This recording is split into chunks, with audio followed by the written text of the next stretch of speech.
국민 라디오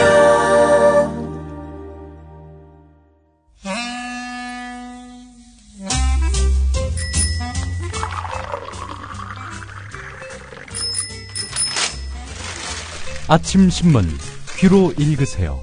김용민의 조간 브리핑. 경기 평택에서 일하는 국민TV조합원 맹꽁이 신동주입니다. 요새 조합의 재정이 좋지 않다고 해서 후원도 하고 혹시나 광고 효과도 볼까 싶어서 광고 신청했습니다. 제가 하는 일은 건설 현장 크레인 대여입니다. 5톤 카고, 10톤 미니 크레인, 스카이 작업합니다. 주로 실내 작업하고요. 크레인 쓰실 분 불러주세요. 베테랑 기사가 달려갑니다. 평택 주변 당진, 둔포, 천안, 포승, 안성, 화성 지역입니다. 평택, 평안크레인. 전화번호는 010-7392-0300, 010-7392-0300번입니다. 전화 주십시오. 기술과 신뢰, 그리고 안전을 자부하는 크레인, 맹꽁이 평안크레인입니다. 나이 들면서 몸에 좋다는 거 하나씩은 드시죠? 저는 새싹 땅콩차를 얼마 전부터 먹습니다. 바로 두 가지 성분 때문인데요. 그건 바로 새싹 땅콩에 들어있는 다량의 레스베라트롤과 아스파라긴산입니다. 레스베라트롤은 심장질환 예방, 세포 노화 방지, 각종 암의 개시, 촉진, 진행, 전 단계를 차단하는 화학적 암 예방 효능이 있음이 세계의 석학에 의해 네이처지와 사이언스지에 게재됐죠. 그리고 아스파라긴산이 콩나물의 10배 가까이 들어있어 술자리 좋아하는 제겐 필수 보충 성분이기 때문입니다. 두 가지 성분 때문일까요? 새싹 땅콩차를 마신 뒤부터 술 먹은 다음 날 숙취, 붓기가 훨씬 덜하고 불편했던 몸이 훨씬 편해졌습니다. 그리고 저만의 부작용인지 아침에 그게 우뚝 그리고 중요한 건 맛도 좋습니다. 속상한 일 많은 요즘 이런 때일수록 몸 생각하셔야죠. 술꾼에겐 필수, 속상한 당신의 몸엔 새싹 땅콩차. 구입문의 070-8635-1288, 070-8635-1288. 홈페이지는 한글전창걸.com으로 찾아오세요. 네, 9월 17일자 아침 신문 주요 기사 살펴보겠습니다. 김영민 PD의 조간 브리핑입니다. 안녕하십니까? 네, 안녕하십니까? 예. 아무래도 박근혜 대통령의 어제 국무회의 발언, 이 부분부터 좀 짚어봐야 될 것 같습니다. 예, 오늘 한겨레 사설 제목이 이렇습니다. 유가족 가슴에 대못 박은 박 대통령. 사설 내용입니다. 삼권 분립과 사법 체계의 근간을 흔드는 일로 대통령으로서 할 수 없고 결단을 내릴 사안이 아니다. 세월호 진상규명기구 안에 수사권과 기소권을 부여하자.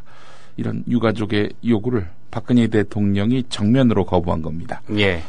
한겨레는 박근혜 대통령의 발언을 접하며 실망감에 앞서서 우선 착잡함이 밀려오는 것은 그의 놀랍도록 대담하고 뻔뻔하고 잔인한 태도 때문이다. 이렇게 표현하고 있습니다. 대통령이 오랜만에 세월호에 대해서 입을 열었다면 우선 자식 잃은 슬픔 속에 추석 명절을 보낸 유족한테 위로의 말 한마디쯤 건네고 시작하는 것이 인간의 도리일 것이다. 하지만 박 대통령의 발언은 싸늘함과 살기 등등함으로 가득 차 있었다. 이제 세월호 참사에 대해서는 일말의 양심의 가책도 미안함도 느끼지 않고 있음이 발언 하나하나에서 확연히 묻어나온다. 이렇게 표현하고 있습니다. 예. 한겨레가 특히 이 실소를 금할 수 없는 대목이 있다라면서 지적한 부분이 있습니다. 세월호 사고의 문제점이 대부분 드러났다. 이렇게 박근혜 대통령이 말한 건데요.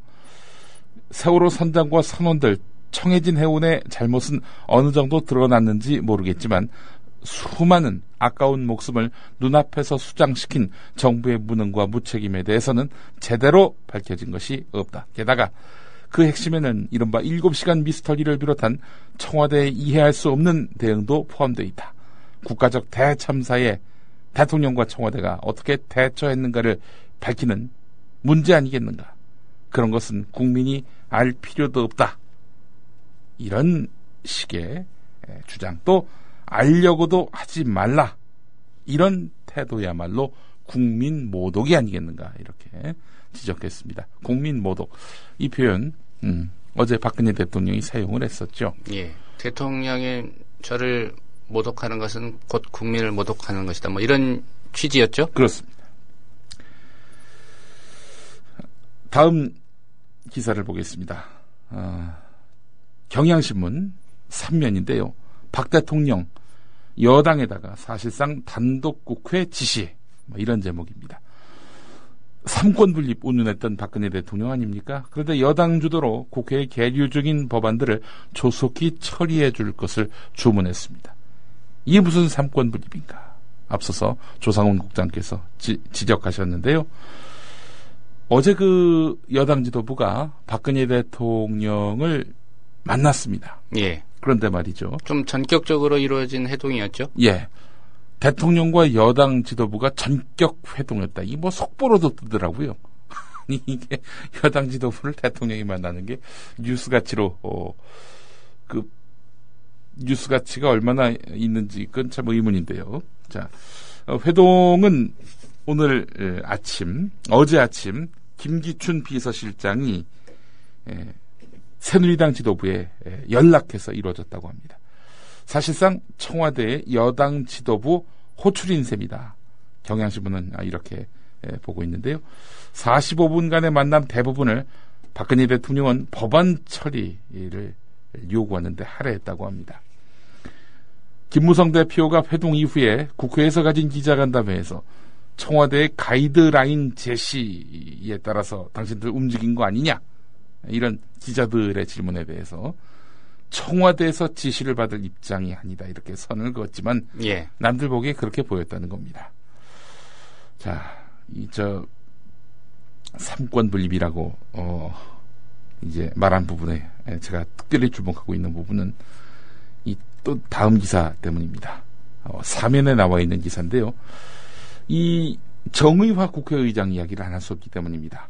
통상 의사 일정은 여야 원내대표 합의로 결정되지 않습니까? 예. 자, 그런데 이 정의화 국회의장이 26일 날 전격적으로 국회를 소집했습니다. 정의화 의장이 무리수를 두면서까지 의사 일정을 잡은 건데요. 이 배경에는 청와대의 의지가 강하게 작용한 것 아니냐 이런 분석이 나오고 있는데요. 대통령의 미간이 한번 찌그러지니까 여당 또 국회가 일사불란하게 움직이는 모양새입니다. 삼권 분립, 도대체 여당이 정의하는 삼권 분립은 뭡니까? 관건은 오는 26일 본회의에서 법안 처리가 강행될지 여부입니다. 현재 여권의 기준은 강행에 무게가 실려 있는데요. 하지만 야당의 국회 복귀를 압박하기 위한 수단으로만 활용할 것이라는 시각도 있습니다. 예. 사실 여당 입장에서는 이번에 통과시킬 법안 91개 통과시켜봐야 큰 실익이 없습니다. 실익도 없는데 이걸 밀어붙였다가는 너무나 큰 폭풍을 감당해야 합니다. 게다가 또 본회의 상정 자체에 위법성이 있다는 야당의 지적에 여당 안에서도 설득력이 있는 거 아니냐. 그런 야당 주장에 설득력이 있는 것 아니냐. 이런 이야기가 나오고 있다는 겁니다. 예. 일부 보도를 보니까 박근혜 대통령의 이런 법안 처리 당부에 대해서 김무성 대표가 좀 다른 뉘앙스로 얘기를 했다는 그런 내용도 있고요. 예.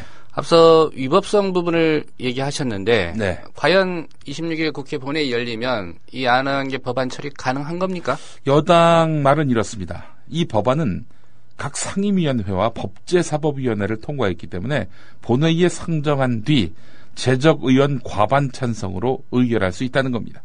재적의원 과반 찬성이면은 뭐 새누리당 단독으로도 통과시킬 수 있는 그런 구조인데요. 통상 위원회에서 통과되면은 본회의 표결로 이루어지지요.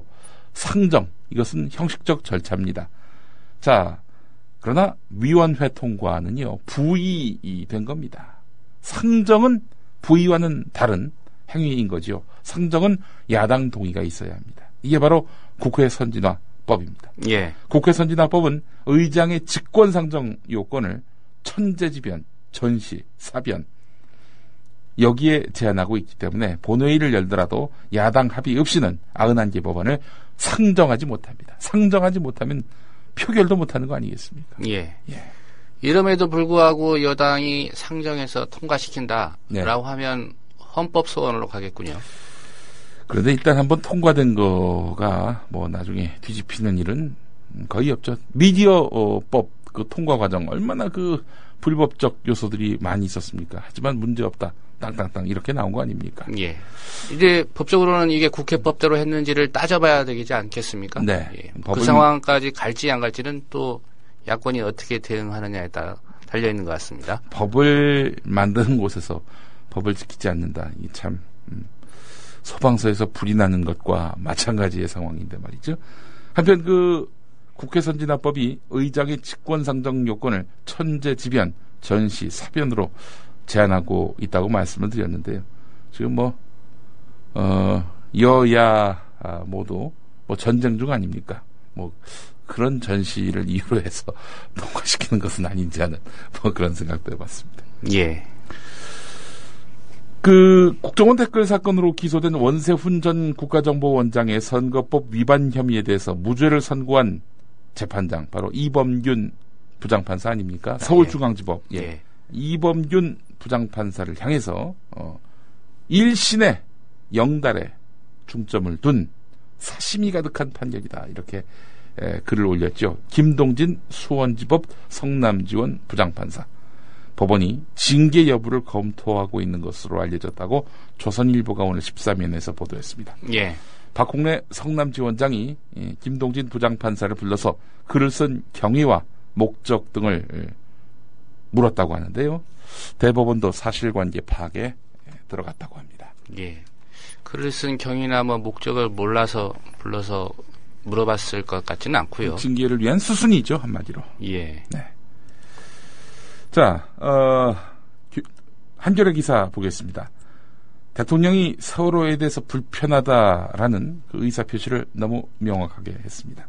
그러자 교육부가 전국의 교원들에게 세월호 참사와 관련해서 점심 단식, 학교 앞 1인 시위, 공동 수업을 하지 말라고 지시했습니다.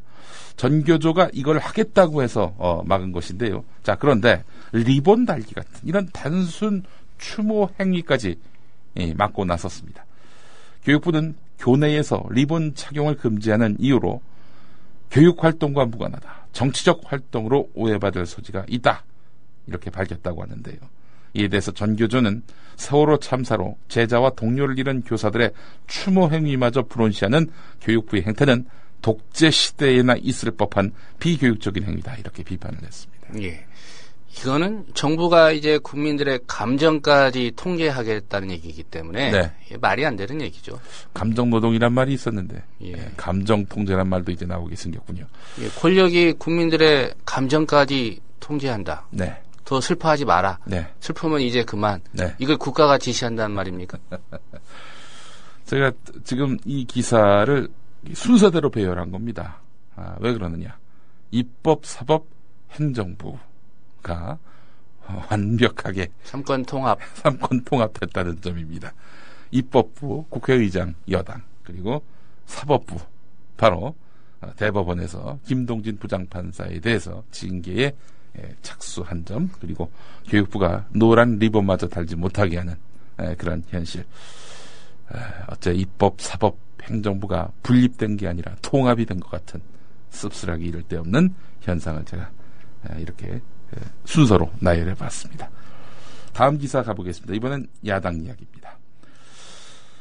탈당 가능성까지 내비친 새정치민주연합 박영선 국민공감혁신위원장 겸 원내대표의 거취 논란을 주도한 중심 쪽 바로 초재선 중심의 강경파 의원들인데요. 근데 이들은 박 위원장을 적극 지지했던 그룹이었습니다. 원내대표 경선 당시에 말이죠. 그렇습니다. 이들이 박영선 위원장에게 등을 돌린 배경 오늘 한국일보에서 오면에서 짚고 있는데요. 최근에 그 세월호 특별법 협상과 비대위원장 영입 과정에서 보인 박영선 위원장의 독단적인 모습 때문이었다. 이런 얘기입니다. 세월호 특별법 협상 과정이나 비대위원장 영입 과정에서 당내 소통이 거의 없었다는 겁니다. 당직을 맡은 한 강경파 의원도 박영선 위원장이 당의 정체성과 무관한 비대위원장을 영입하는 문제를 의원들과 최소한의 소통 없이 결정하려 했다. 이렇게 말하기도 했습니다. 이런 가운데 서울신문 일면 박영선 탈당 접고 당무 복귀할 듯 이런 제목의 기사를 달았습니다. 다른 신문들도 더 비슷한 관점으로 보도했습니다. 예. 이르면 오늘쯤에 입장 표명할 거라고 하죠. 네. 뭐 나가는 순간 낭떨어지죠.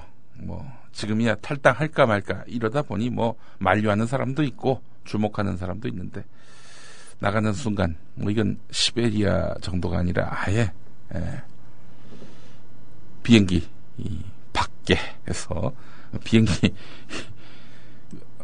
그 운항 중인 비행기의 문을 열고 나가는 꼴이나 마찬가지가 아니겠는가 이렇게 판단을 합니다. 한겨레 오면을 보겠습니다. 어제 아침에 접촉한 박영선 위원장의 측근, 이런 정당에서 계속 죽어 지내야 하느냐, 자기를 그렇게 흔들었던 사람들을 어떻게 동료로 보고 함께 일하겠느냐라고 말을 했다는 겁니다. 지금 박영선 위원장의 심경을 대변하고 있는 거죠. 예. 정치권 안팎에서 오랫동안 박영선 대표를 지켜본 사람들은 박영선 대표가 탈당까지 고려한 것은 억울함, 동료에 대한 배신감 등 인간적인 심리적 상처가 깊기 때문이라고 보고 있는데, 한 핵심 측근은 아무리 공부를 못해도 아이를 벌거벗겨서 집 밖으로 내놓는 법이 있느냐, 지금 집 밖으로 나간 애가 자살 많이 하는 걸로 알려진 마포대교 위에서 한강을 내려보는 상황이다. 공부 못하는 게 죽어야 할 만큼의 죄냐, 이렇게 울먹이기도 했습니다. 어떻게 보십니까? 뭐 국회 정당에서 원내대표와 의원의 관계가 부모 관계는 아니잖아요. 예. 적절한 비유는 아닌 것 같습니다. 그리고 이런 최근의 그 상황에 대해서 자기 책임에 대한 통렬한 반성은 없고요. 이건 자기 죽이기다. 이 나르시시즘적인 그런 접근 아닌가요? 예. 그리고 이 핵심 측근이라는 사람이 그건 인정했군요. 예. 공부 못한다는 건 인정한 겁니다. 예. 제가 강기석 전 경향신문 편집국장이 수주 전에 올린 페이스북 글을 인용해 보겠습니다. 그냥 읽어보겠습니다. 그녀의 정치 활동에 대한 오랜 관찰과 그녀에 대한 여러 정통한 뒷담화를 종합한 결과 그녀가 정치를 하게 된 동기는 어마어마한 대의 명분이나 야망에 의해서라기보다는 국회의원이 좋은 일을 할 수 있고 폼나는 직업이라는 이유 때문이다.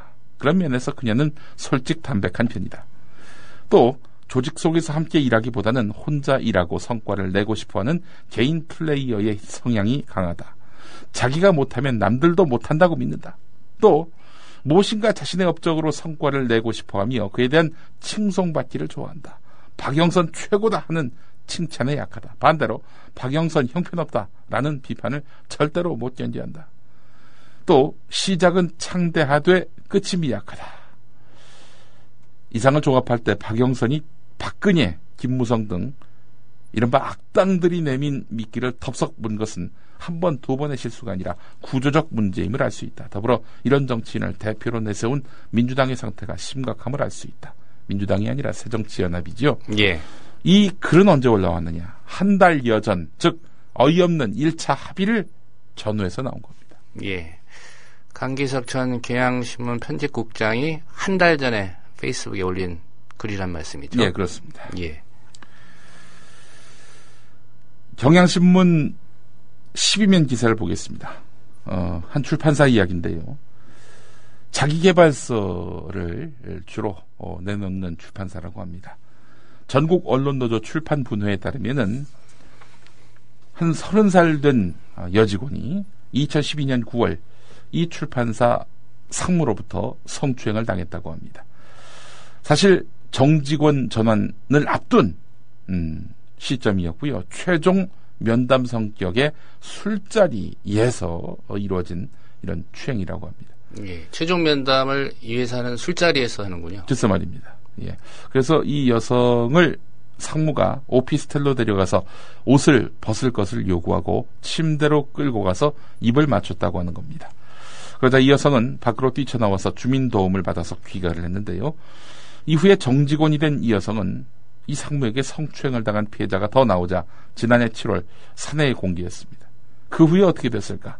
이 여성은 지난해 9월 사직하고 이 상무를 고소했습니다. 하지만 서울 서부지검은 이 상무가 옷을 벗으라는 요구를 하고 키스를 한 점 등은 인정되나 이 여성의 저항이 없었다며 증거 불충분으로 무혐의 처분을 했습니다. 출판사는 9월부터 이 상무를 복직시켰습니다.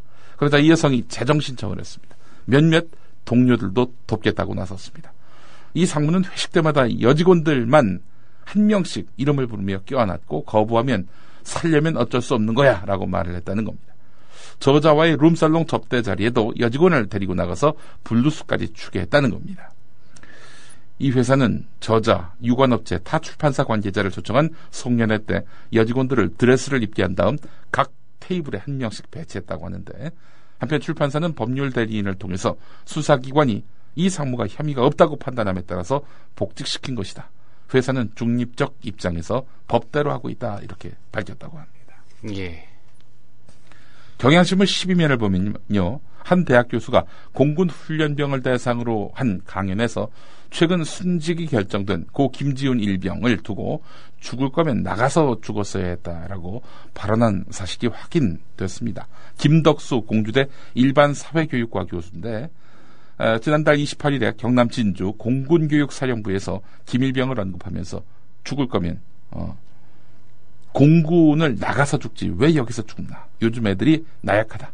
연병장 15바퀴 돈 것을 갖고 왜 자살을 하느냐. 뭐 이런 말을 했다고 하는데, 강연 제목이 명량해전을 통해 본 충무공의 리더십이라고 하는군요. 그러면 해군 가서 강연하지 왜 이 영화 보고 공군에 와서 이런 강연을 합니까? 글쎄 말입니다. 그래서 이제 이 교수에게 경향신문 기자가 전화를 했는데, 김일병, 숨진 김일병은 부관실로 오기 전부터 군생활에 적응을 잘 못하던 고문관이었다고 들었다. 폭언 폭행이 아닌 얼차려는 인권에 위배되는 것이 아니라 군기에 따라서 허용된다는 의미의 발언이다. 같이 잘해보자는 훈육을 가혹행위로 본다면 우리 사회는 썩은 사회다. 뭐 이런 말을 했다고 합니다. 예. 일단 이 교수가 군에 갔다 왔는지, 네. 본인의 군 생활은 어땠는지 좀 궁금해집니다. 네. 어제 기가 막힌 일이 벌어졌죠. 창원시 의회에서 벌어진 일 말입니다. 김성일 의원이라고 새누리당 소속입니다. 진해의 이동, 자은동, 덕산동, 풍호동에 그 지역 기반을 둔 시의원인데, 프로야구 NC 다이노스의 홈구장 부지를 원래는 진해 쪽에다 건설하려고 했는데 예. 접근성이 떨어진다는 이유로 NC 다이노스 측이 난색을 표하니까 안상수 시장이 마산행을 결정을 했습니다. 여기에 반발해서 안상수 시장에게 어이 마산 시장 뭐 이러면서 계란까지 투척을 하는 그런 사태가 발생했습니다.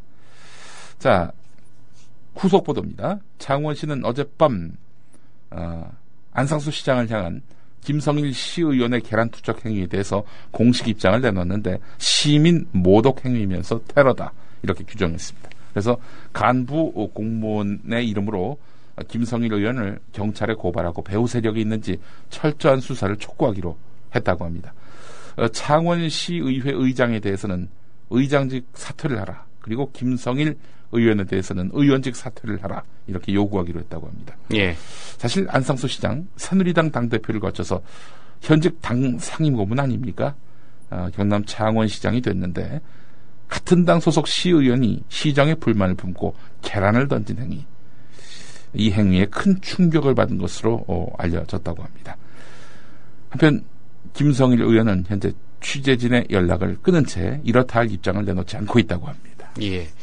배후 세력이 있는지를 철저히 수사해달라 이렇게 촉구를 했다는데 과연 안상수 시장이 생각하는 배후 세력은 누굴까요?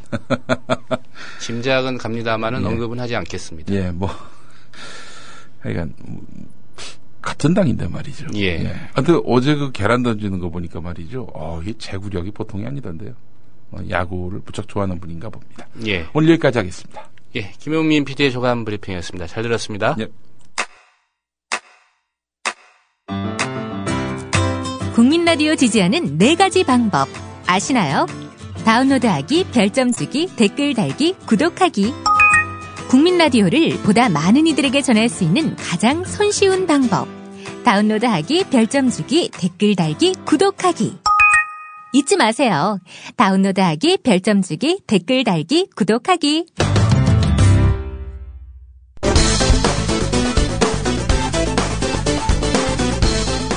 대통령이 된 2014년 국민을 대표하는 대통령에 대한 모독적인 발언도 그 도를 넘고 있습니다. 이것은 국민에 대한 모독이기도 하고 국가의 위상 추락과 외교 관계에도 악영향을 미칠 수 있는 일입니다. 대통령이 아니던 2004년 한나라당 의원들이 당내 연찬회에서 정치 풍자극을 통해 노무현 대통령을 무능한 가장으로 묘사하고 욕설과 성적 비하적 표현까지 사용해 논란을 빚고 있습니다. 아이고 육실할 놈, 뭐 이런 개참놈이 다 있어. 불알 피해내야지. 그러니까 육실할 놈, 특유감 같은 자들아.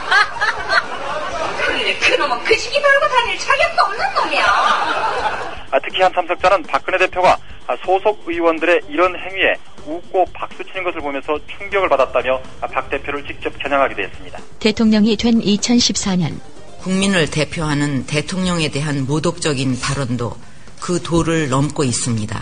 이것은 국민에 대한 모독이기도 하고 대통령이 아니던 2006년 중산층과 서민의 파탄으로 양극화를 심화시킨 현 정권이 반성은커녕 이제는 세금 폭탄으로 나오고 있는 것입니다. 이렇게 말을 바꾸는 대통령의 이런 모습이야말로 우리 경제, 사회 혼란의 근원이라고 생각합니다. 대통령이 된 2014년 국민을 대표하는 대통령에 대한 모독적인 발언도 그 도를 넘고 있습니다. 이것은 국민에 대한 모독이기도 하고 대통령이 아니던 2007년 어떻게든지 집권 연장을 위한 그거로 수단 방법을 가리지 않고 거기에 올인하고 있기 때문이라고 생각합니다. 박근혜 전 대표는 참 나쁜 대통령이다 라고 말했습니다. 대통령이 된 2014년 국민을 대표하는 대통령에 대한 모독적인 발언도 그 도를 넘고 있습니다. 이것은 국민에 대한 모독이기도 하고 대통령이 아니던 2007년 권력자들의 생얼을 드러내는 이런 그 역할을 하는 것이 바로 언론이고 여러분들이라고 저는 생각을 합니다. 그리고 여러분을 통해서 이 생얼을 드러내는 것을 두렵게 생각하지 않아야 진정으로 국민 앞에 당당한 지도자가 될 수 있다고 생각을 합니다. 국민 앞에 숨길 것이 없고 부끄러울 것이 없다면 그 언론인과 싸울 일이 없다고 생각을 합니다. 대통령이 된 2014년 검찰이 세월호 참사 당일 이 박근혜 대통령의 행적에 대한 의혹을 보도한 가토 다스야 일본 산케이 신문 서울 지국장을 이르면 다음 주쯤 기소하기로 했습니다. 네, 이런 가운데 국제 언론인 단체 국경 없는 기자회는 권력을 감시하는 보도 내용을 문제 삼아 기자를 재판에 넘기는 건 부당하다는 성명을 냈습니다. 이것은 국가의 위상 추락과 외교 관계에도 악영향을 미칠 수 있는 일입니다. 반성은커녕 이제는 세금 폭탄으로 나오고 있는 것입니다. 이렇게 말을 바꾸는 대통령의 이런 모습이야말로 사회 혼란의 근원이라고 생각합니다.